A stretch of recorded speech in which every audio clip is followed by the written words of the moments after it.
ॐ श्री महागणपतये नमः।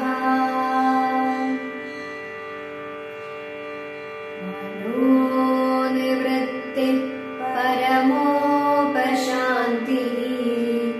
सा तीर्थवर्या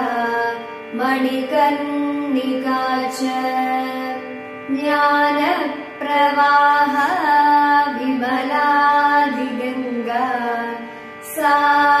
काशिकाहं निजबोधरूपा यस्यामिदं कल्पितमिन्द्रजालं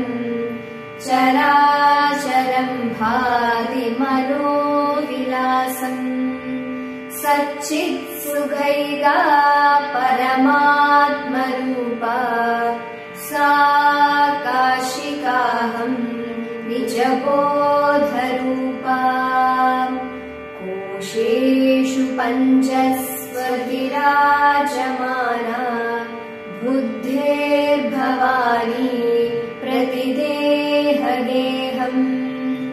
साक्षी शिवः सर्वगतोऽन्तरात्मा सा काशिकाहं निजबोधरूपा काश्यां हि काशते काशी काशी सर्वप्रकाशिका सा काशी विदिता येन तेन प्राप्ता हि काशिका काशीक्षेत्रं शरीरं त्रिभुवनजननी व्यापिनी ज्ञानगङ्गा भक्तिश्रद्धा ध्येयम् निजगुरुचरण ध्यानयोगप्रयाग विश्वेशोऽयं तुरीयः सकलजनमन साक्षिभूतोऽन्तरात्मा देहे सर्वं मदीये यदि वसति पुनः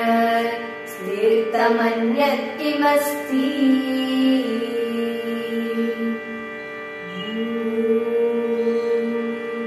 शान्ति शान्ति शान्तिः।